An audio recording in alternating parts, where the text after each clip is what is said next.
Frederick Harlow, a radiotelegrapher with Company C, 28th Regiment, 5th Marine Division, huddled at the edge of a shell crater on Iwo Jima's black sand beach. The cables of his PRC-10 walkie-talkie, slung over his back, had been sliced in half by shrapnel. In his ears, the staccato burst of a Japanese Type 96 light machine gun mingled with the screams of his comrades. The roar of landing craft still echoed faintly, but the beachhead had already become a charnel house. Of the 21 men in his lead landing team, 17 lay fallen beneath the pre-laid Japanese fire net. The remaining 4, Harlow included, were pinned down in a crater less than 3 square meters in size, their communication with battalion headquarters completely severed. The black sand, churned by artillery, blazed with heat, and the stench of blood hung heavy in the air. A jagged piece of shrapnel jutted from Harlow's steel helmet, and blood oozed from a gash on his forehead, blurring his vision of the Japanese bunker ahead.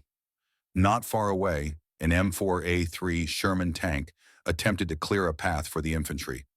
Just 15 meters from the beach, it was hit in the tracks by a Japanese 47mm anti-tank gun concealed in a lava cave.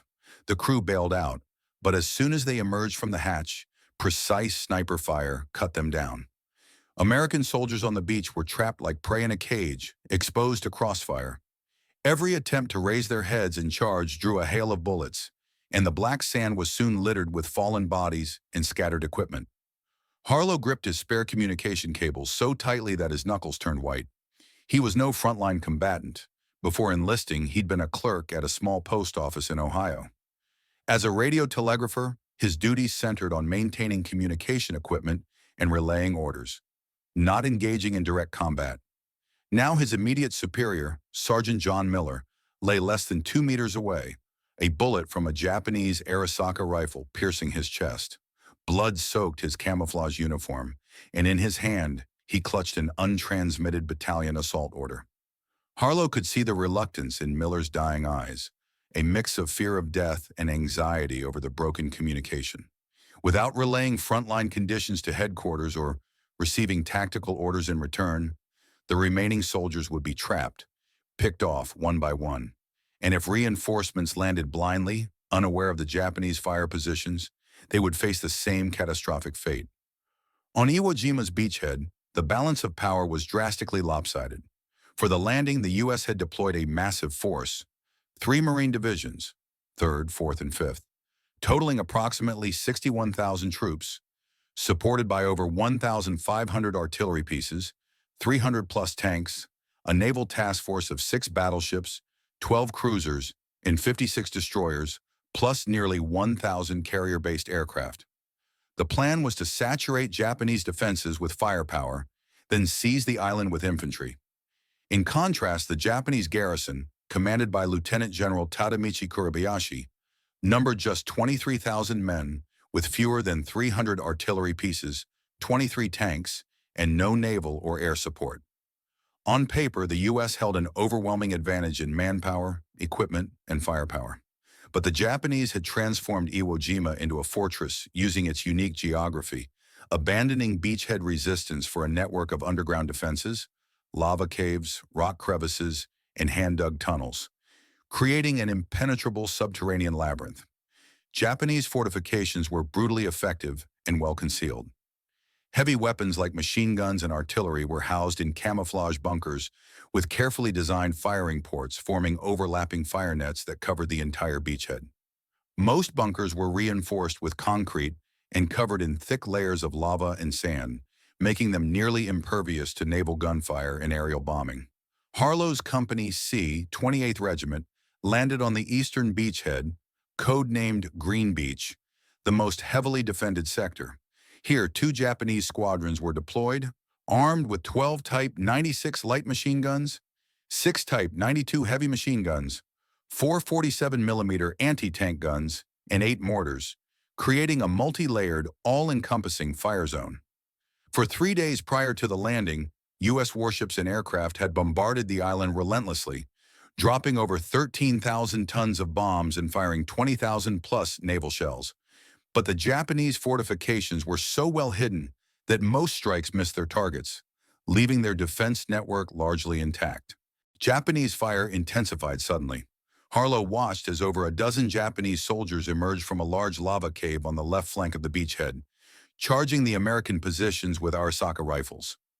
Dressed in camouflage, they moved nimbly, using the undulations of the black sand for cover. The remaining U.S. soldiers fought back fiercely. M1 Garand rifle shots mingled with the rapid fire of Browning automatic rifles. But the Japanese assault was relentless, closing to within 10 meters of the crater. An American soldier rose to throw a grenade, only to be impaled by a bayonet, collapsing with a scream. Harlow cowered at the bottom of the crater, daring not to look up, listening to the roar of battle, the clash of weapons and the whistle of bullets. He knew the handful of survivors stood no chance against the charge. If the crater fell, they would all die. Despair deepened as Harlow tried to restart his PRC-10, hearing only a shrill static. Removing the walkie-talkie, he opened the casing and discovered that in addition to the severed cable, a capacitor, critical to its operation, had been damaged by the shock of explosions. Rummaging through his communication pack, he found only spare cables and a screwdriver. No replacement capacitor. Glancing at Miller's pack nearby, he crawled over, searching frantically for parts. Just then, a Japanese grenade landed at the crater's edge, its fuse hissing. A fellow Marine reacted instantly, kicking it away. The explosion sent Harlow flying, shrapnel slashing his arm and drawing blood. U.S. carrier-based aircraft finally appeared overhead, bombing Japanese fortifications. Bombs struck bunkers with deafening blasts, sending plumes of smoke into the air. Japanese fire abated temporarily, easing the pressure on the beachhead. But Harlow knew the reprieve would be short. He had to repair the walkie-talkie and reconnect with headquarters before the aircraft departed. Staring at the damaged capacitor, a desperate idea struck him. The spring from an M1911 pistol magazine might serve as a temporary replacement. He grabbed Miller's M1911, ejected the magazine, and removed the spring. Using his screwdriver, he carefully secured the spring in place of the capacitor, then reconnected the severed cable with spare wire. As Harlow made his final adjustments, Japanese fire resumed. One U.S. aircraft was hit by anti-aircraft fire, crashing into the sea in a trail of smoke. Panic spread among the Marines, some retreating. Clutching the repaired walkie-talkie, Harlow pressed the transmit button and shouted, "This is Lead Team. Company C. Request immediate support. Trapped in crater on Green Beach left flank. Heavy casualties. Japanese fire intense." He repeated the call, pressing the receiver to his ear, praying for a response. Only static greeted him. Had his makeshift repair failed, or was the signal jammed by Japanese equipment? Checking the wiring, he found the antenna cable loose. Reconnecting it firmly, he tried again. This time, a faint voice crackled through. "Battalion headquarters receiving. Repeat your message." Overjoyed, Harlow replied, "Harlow, radio telegrapher, lead team. Landed on Green Beach, ambushed. 21 men down to 4. Communications Sergeant KIA. Request reinforcements and fire mission on Japanese bunkers left of Green Beach." He relayed precise coordinates and fire positions, information he'd memorized while pinned down. Headquarters responded immediately. "Harlow, message received. Reinforcements en route. ETA 5 minutes. Aircraft targeting your marked positions. Mark with signal flare." Harlow pulled his signal pistol from his pack, loaded a red flare, and scanned the sky. Meanwhile, the Japanese launched another charge, larger than before, screaming as they surged toward the crater. The 3 remaining Marines out of ammunition drew their bayonets, preparing for hand-to-hand combat. Harlow gripped the signal pistol, eyes fixed on the sky, praying the aircraft would arrive in time. U.S. warplanes returned. Harlow fired the signal pistol, and the red flare streaked across the smoky sky, marking the Japanese bunkers. The aircraft adjusted course, unleashing a barrage of bombs and machine gun fire. Japanese bunkers erupted in flames, their defenders buried under rubble. Simultaneously, U.S. reinforcements arrived aboard landing craft, charging the Japanese positions under tank cover. Japanese fire was suppressed, their assault halted, and surviving troops retreated into underground fortifications. Harlow collapsed into the crater, gasping for breath. His arm and forehead throbbed with pain, but he barely noticed. Watching the tide of battle turn, he felt a surge of relief. By repairing the walkie-talkie and relaying critical information, he had not only saved his team, but also prevented a catastrophic repeat of their ambush for reinforcements. Without communication, they would have perished, and the entire Green Beach landing might have failed. No rest was granted. Headquarters ordered, Harlow, proceed to battalion forward command post with reinforcements. Continue communication support. Rising, Harlow brushed black sand from his uniform, checked the walkie-talkie, and fell in with the advancing troops. The fight ahead would be brutal. Japanese underground defenses were a maze, and every step forward would cost lives. Harlow knew this was just the beginning of the Battle of Iwo Jima. As a radio telegrapher, his mission remained clear: ensure unbroken communication, no matter the cost. On Iwo Jima, artillery fire still roared, and blood mingled with smoke on the black sand. Harlow's figure disappeared into the ranks of advancing Marines, walkie-talkie slung over his shoulder, stride steady. Few knew that this ordinary radio telegrapher had just turned the tide of a desperate battle. His story would become an indelible part of one of the Pacific War's bloodiest campaigns. To understand Harlow's ordeal on Green Beach, one must first grasp the strategic significance of the Battle of Iwo Jima. This 20-square-kilometer volcanic island was a critical chess piece in the final stages of the Pacific War. By early 1945, U.S. forces were closing in on Japan via island hopping. Located 1,200 kilometers south of Tokyo and 650 kilometers north of U.S.-occupied Saipan, Iwo Jima was the only midway point for B-29 Superfortress bombers traveling between Saipan and Japan. Capturing the island would provide a vital emergency landing strip for damaged B-29s and allow U.S. fighters to escort bombers, drastically improving the efficiency and safety of strikes on Japan. For Japan, Iwo Jima was the last outer defense line. Its fall would expose the home islands to direct attack, forcing a fight to the death. Dubbed Operation Detachment, the U.S. campaign to take Iwo Jima was months in the making. Admiral Chester Nimitz, Commander-in-Chief of the U.S. Pacific Fleet, oversaw the operation, deploying a force unprecedented in island hopping.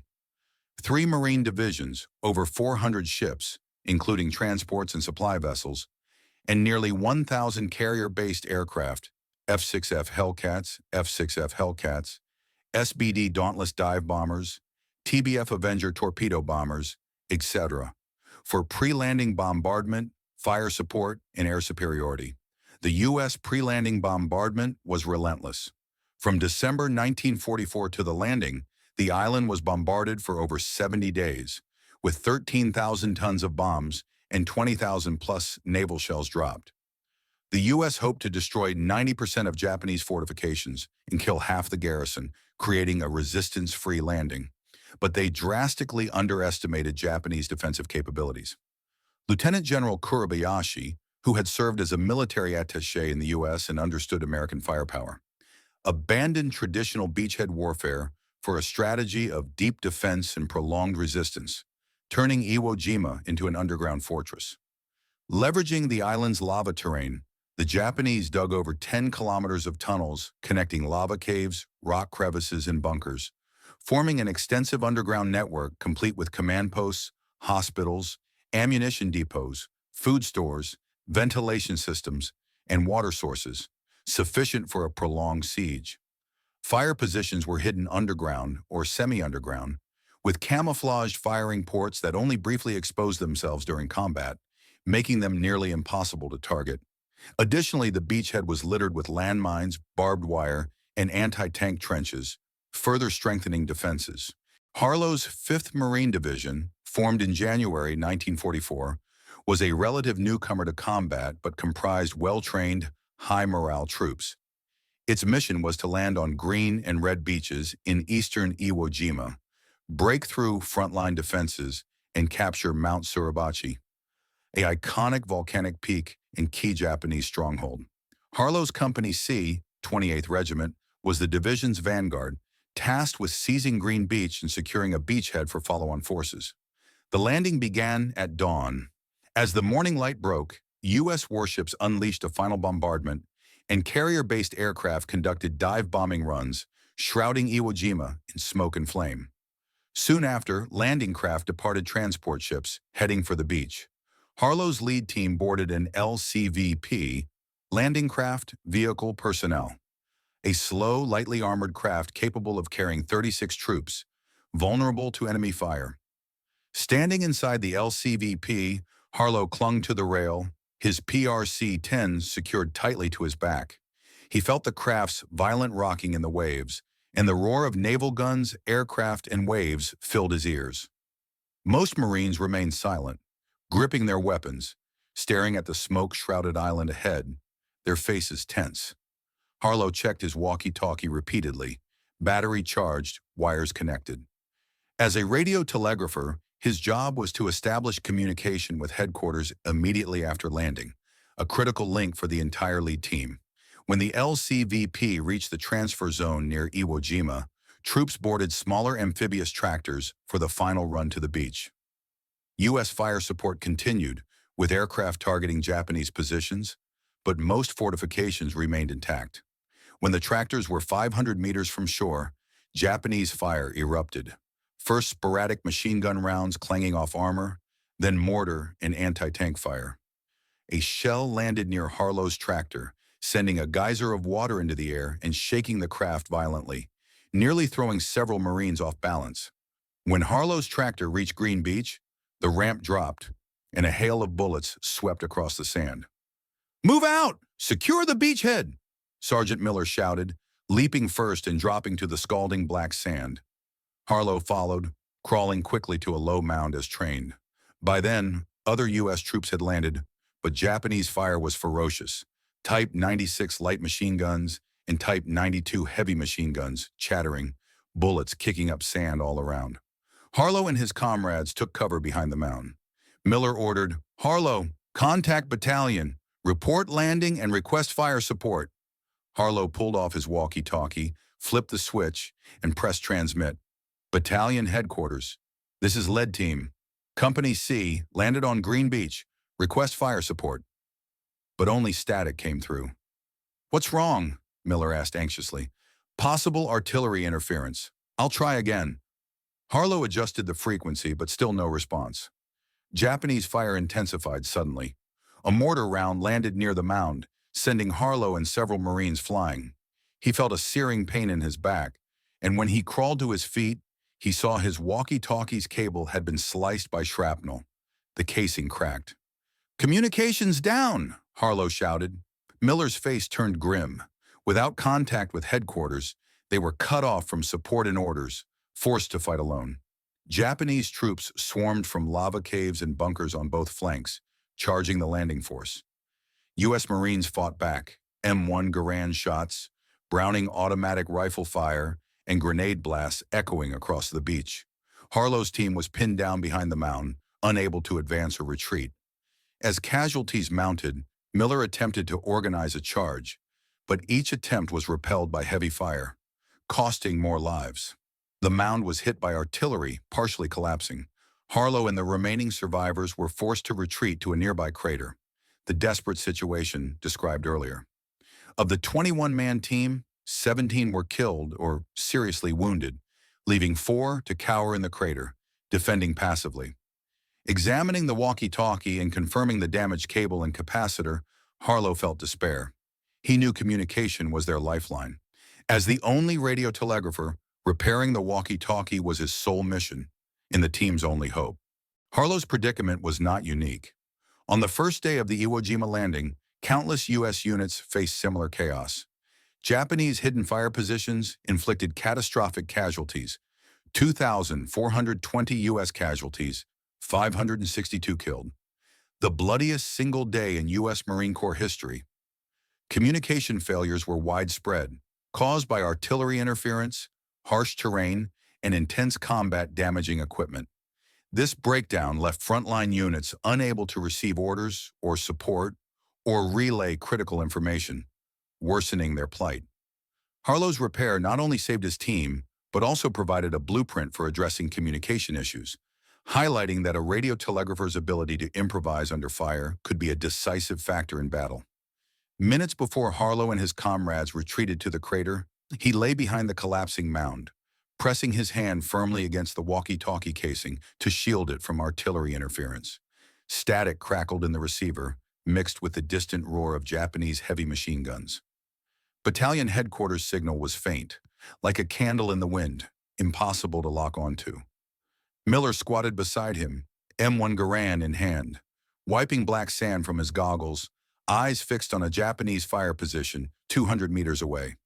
"Try again. We have to reach headquarters," Miller shouted, his voice drowned out by gunfire, gesturing frantically. Harlow nodded, releasing the casing and spinning the frequency dial. The PRC-10, adopted by the U.S. military in 1943, weighed 5.4 kilograms, used a crystal oscillator, and operated on 3.5 to 6 megahertz, with a range of 8 kilometers in open terrain and 3 kilometers in complex environments. A vital link for frontline troops, it was portable and durable in extreme conditions but lacked protection.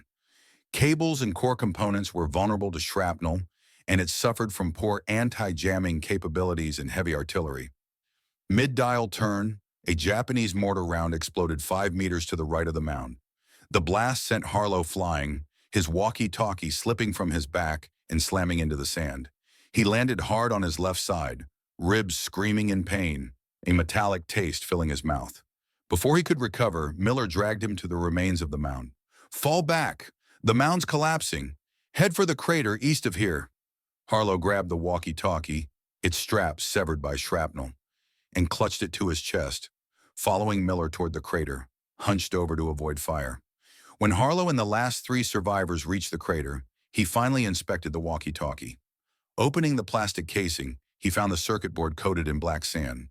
A red cable had been sliced at the root, its metal core exposed, and a small capacitor in the center of the board was cracked, electrolyte oozing onto the sand, forming a sticky black mess. Harlow's heart sank. Capacitors stored energy to stabilize current. Without it, the walkie-talkie couldn't convert battery power to usable AC for communication. The severed cable, meanwhile, cut off signal transmission. Both failures rendered the device useless. "Communications completely down?" Private Thomas gasped, leaning against the crater wall, his left leg bleeding heavily from a shrapnel wound, blood drying into dark stains on the sand. Harlow said nothing, pulling his toolkit from his pack. A small Phillips screwdriver, a roll of electrical tape, 2 spare cables, and a multi-tool. These were his only resources, his last hope. He used the pliers to trim the damaged end of the cable, exposing clean wire, then picked up a spare cable and began splicing it to the walkie-talkie circuit board. Outside the crater, battle raged. Japanese Type 96 light machine guns fired in precision bursts, bullets hitting the crater rim and sending sand cascading onto Harlow's hands and the walkie-talkie. He shielded the device with his body, working faster. Splicing the thin wires required steady hands. Any mistake would short the circuit. Blood dripped from his forehead onto the board. He wiped it away with his sleeve, never taking his eyes off the task. When the cable splice was complete, Harlow took a deep breath, pressed the transmit button, and shouted, "Battalion Headquarters, Lead Team, Company C, request acknowledgement." Static answered him. He cursed silently. He'd forgotten the damaged capacitor. Reopening the casing, he stared at the cracked component. His toolkit had no spare capacitors. Headquarters had only issued replacements for common parts like cables and fuses, deeming capacitors low risk for damage. Japanese voices grew closer. Harlow glanced up to see a Japanese soldier at the crater edge, bayonet glinting. Thomas reacted instantly, standing and ramming his rifle into the soldier's chest, pulling the trigger. The Japanese soldier fell, blood splattering the crater wall. But the shot exposed Thomas. Several bullets struck him, and he collapsed motionless. Harlow's heart raced. Death was imminent. He needed a replacement capacitor. Fast. His eyes scanned the crater, landing on Miller's body. The sergeant's right hand still clutched his M1911 pistol, its grip stained red. A desperate thought struck. The M1911's magazine spring stored elastic energy. Could it temporarily replace the capacitor? It wouldn't be as stable, but it was the only option. Harlow crawled over, gently prying Miller's fingers from the pistol and removing the magazine. The M1911, a U.S. standard issue pistol, with a 7-round magazine, featured a high-tensile steel spring, durable and elastic, designed to withstand repeated compression. Harlow used the pliers to pry open the magazine's base plate and extract the spring. 8 centimeters long and 1 centimeter in diameter, it was larger than the capacitor. He needed to trim it to size and secure it to the circuit board. The pliers' jaws were dull, and the steel spring was tough. Each cut screeched, jarring his eardrums. When the spring was trimmed, Harlow carefully placed it in the capacitor's socket, adjusting its angle to ensure contact with the circuit board's terminals. Too large to fit snugly, he wrapped electrical tape around the connection to hold it in place. His fingers were cut by the spring's sharp edges, blood smearing the board. He blew on the wounds, continuing to work.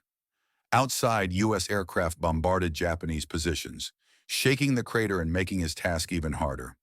When the makeshift capacitor was installed, Harlow closed the casing, pressed the transmit button, and shouted, "Battalion Headquarters, Harlow, radio telegrapher, lead team, Company C, trapped in crater on Green Beach left flank. Coordinates approximately 24 degrees, 47 minutes north, 141 degrees, 19 minutes east. Japanese fire positions in lava cave left of beachhead and bunker right. Request fire support and reinforcements." His voice was hoarse from tension and exhaustion, each word a struggle. Static filled the receiver, but this time faint voices emerged. Harlow held the receiver tightly to his ear. "Receiving. Repeat. Coordinates." The transmission was fragmented, but it was enough. He repeated the coordinates and fire positions, adjusting the frequency dial to boost signal. Suddenly, a violent tremor shook the crater. Loose lava rock crashed onto his back. He gritted his teeth, continuing to shout, ensuring headquarters received every detail. The signal cut out again. Static once more. Harlow panicked, reopening the casing to find the antenna cable had disconnected from the circuit board during the tremor. He reconnected it, wrapping electrical tape around the joint 3 times to secure it. Closing the casing, he transmitted again. This time, headquarters' response was clear. "Harlow, message received. Coordinates confirmed. Reinforcements ETA 5 minutes. Aircraft locked onto your marked positions. Prepare to mark with flare." Harlow exhaled, his tense muscles relaxing. Leaning against the crater wall, he stared at the walkie-talkie. Dented, covered in sand and blood, the makeshift spring protruding slightly from the casing. This crude repair had re-established their lifeline. Only then did he feel the full pain of his wounds, his arm and back throbbing, dried blood on his forehead itching. But there was no time for treatment. He pulled his signal pistol from his pack, checking the single red flare inside, the key to guiding the aircraft. Harlow's repair was extraordinary given the circumstances. Iwo Jima's black sand was fine and abrasive, seeping into equipment and causing wear and short circuits. Temperatures exceeded 30 degrees Celsius, draining battery life. As a radio telegrapher with no specialized repair training, Harlow's ability to fix the device using non-standard parts was rare. Post-war U.S. records show that fewer than 5% of radio telegraphers successfully repaired dual-component failures without spare parts during the early stages of the Iwo Jima campaign. His ingenuity became a model for others. Harlow gripped the signal pistol, eyes fixed on the sky. Japanese voices grew louder. Another charge was imminent. The 2 remaining Marines, out of ammunition, drew their bayonets, preparing for the end. Harlow counted down silently, praying for the aircraft's arrival. He was no longer a rookie radio telegrapher. He was the team's last hope. The signal flare in his hand would be the light piercing Iwo Jima's darkness. 3 F-6F Hellcat fighters appeared over Green Beach as scheduled. Harlow fired the signal pistol, and the red flare streaked across the smoky sky, marking the Japanese lava cave and bunker. The pilots adjusted course, releasing bombs that slammed into the target area. Boom, boom, boom! The lava cave entrance collapsed, burying its defenders under rubble. The fighters' machine guns then raked the bunker's firing ports, turning the concrete walls to Swiss cheese. The Japanese crossfire network collapsed, and pressure on the beachhead eased dramatically. As the aircraft attacked, 6 LCVPs carrying 48 reinforcements, Lead Detachment, Company B, 3rd Battalion, commanded by Captain Robert Turner, arrived at Green Beach. Equipped with 3 Browning automatic rifles, 2 60mm mortars, and 1 bazooka, the unit had received Harlow's fire position data in advance. Instead of charging blindly, Turner ordered his men to take cover behind the landing craft and engage Japanese positions with precision fire. A bazooka gunner destroyed a remaining machine gun nest with a direct hit. Mortars fired smoke and fragmentation rounds, suppressing scattered resistance. Turner rushed to the crater with several Marines. "I'm Turner. Battalion ordered us to extract you. Can you move?" Harlow stood, gesturing to the 2 wounded survivors. "They're injured. Need cover." Turner assigned 2 Marines to the wounded, and the rest formed a protective perimeter, escorting Harlow to the battalion forward command post 500 meters inland. During the move, Harlow relayed real-time updates on hidden Japanese positions, allowing the reinforcements to avoid ambushes. The journey took just 12 minutes. The command post was housed in a natural lava depression, reinforced with sandbags.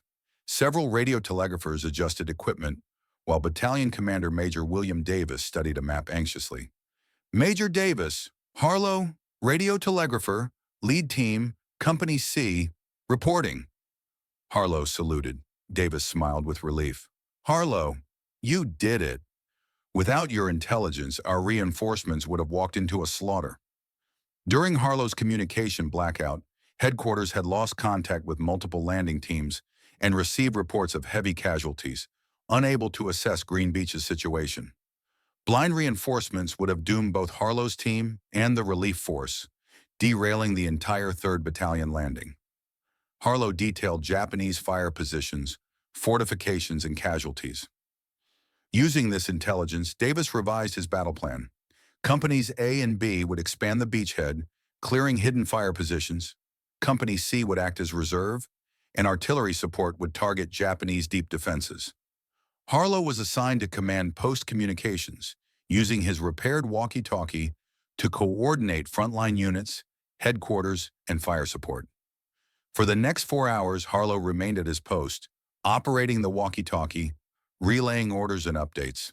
The device suffered intermittent signal issues from artillery vibrations, but Harlow resolved each problem within a minute, ensuring unbroken communication. Thanks to his efforts, U.S. operations grew more efficient. By the early afternoon, Company C had cleared 23 Japanese fire positions, destroyed 7 bunkers and 4 lava cave entrances, killed 127 Japanese troops, and suffered just 45 casualties. In contrast, the 27th Regiment, also part of the 5th Marine Division, faced severe communication failures, resulting in 286 casualties and minimal progress by the same time. Harlow's repair had not only saved his team, but also boosted the entire battalion's combat effectiveness. Harlow's experience prompted immediate changes. Battalion headquarters revised radio telegrapher spare parts lists to include capacitors and resistors, and organized emergency repair training, promoting Harlow's improvisation techniques. In subsequent battles, multiple radio telegraphers used similar methods to restore communication, proving invaluable. As dusk fell over Iwo Jima, Japanese attacks diminished to sporadic harassment. After a day of fighting, the 5th Marine Division had advanced 1.2 kilometers, securing the core beachhead and enabling follow-on landings and resupply. Harlow finally rested, leaning against a sandbag. His wounds were infected, and his forehead gash bled again.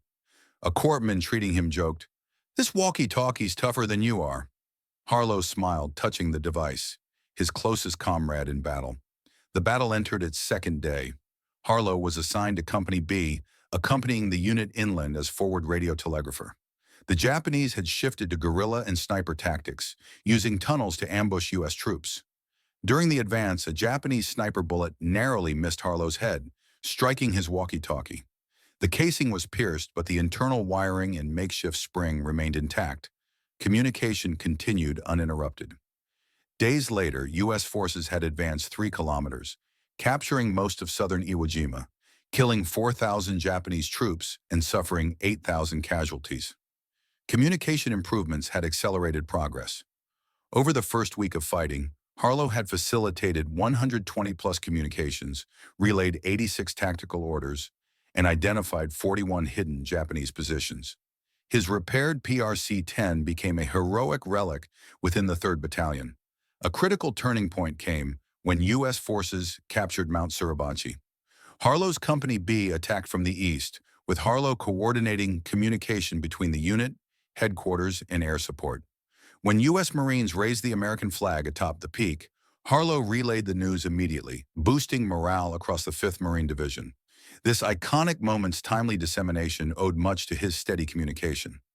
Post-war records highlight that improved communication was a key factor in U.S. success during the middle phase of the battle. Harlow's early repair not only supported the 3rd Battalion, but also drove broader improvements in the 5th Marine Division's communication system. Tactically, he addressed pre-war preparation gaps. Strategically, he stabilized the landing zone, laying the groundwork for ultimate victory. The Battle of Iwo Jima exceeded all expectations of brutality. Fought for 36 days, it saw U.S. forces gradually overwhelm Japan's underground defenses. But every cave and tunnel cost countless lives. The Japanese fought fiercely under Kuribayashi, using terrain to launch hit-and-run attacks. By the end, U.S. casualties totaled 28,686, 6,821 killed, exceeding Japan's total garrison strength. Of Japan's 23,000 troops, only 1,083 were captured.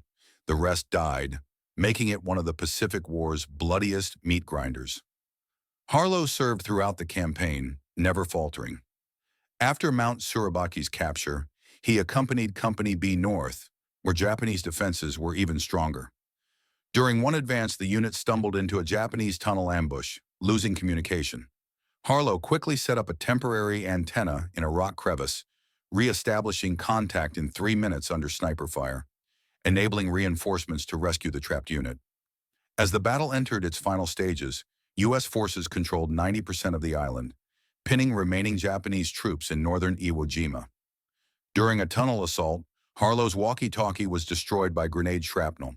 Drawing on his experience, he retrieved a spare PRC-10 from a fallen comrade, calibrated it, and resumed communication. When the U.S. declared victory, Harlow, a key communication specialist in Company B, witnessed the historic moment. After the battle, Harlow's heroic actions were recognized for displaying extraordinary courage and technical skill in repairing critical communication equipment under extreme danger, ensuring the stability of the local battlefield. He was awarded the Silver Star, the 3rd highest U.S. military decoration for valor. During the ceremony, Major General Keller Rocky, 5th Marine Division commander, pinned the medal on Harlow, stating, "Harlow's actions prove that radio telegrapher are just as vital as frontline troops. With a simple walkie-talkie, he built a lifeline for his comrades and laid the foundation for victory." Harlow's Silver Star highlighted the central role of communication in modern warfare. Prior to Iwo Jima, the U.S. military had neglected emergency communication preparedness, with inadequate spare parts and training. Harlow's example prompted reforms: expanded radio telegrapher training, revised spare parts lists, and development of more durable, anti-jamming, portable communication equipment, proven critical in subsequent campaigns like Okinawa. Strategically, the Battle of Iwo Jima reshaped the Pacific War. The captured islands' airfields provided emergency landing strips for 2,400-plus damaged B-29s, saving thousands of pilots. P-51 fighters based on Iwo Jima escorted B-29s on bombing runs over Japan, increasing efficiency and accelerating Japan's surrender. None of this would have been possible without U.S. forces stabilizing the beachhead in the early days, and Harlow's desperate repair was a crucial step in that effort. Harlow's legacy endures.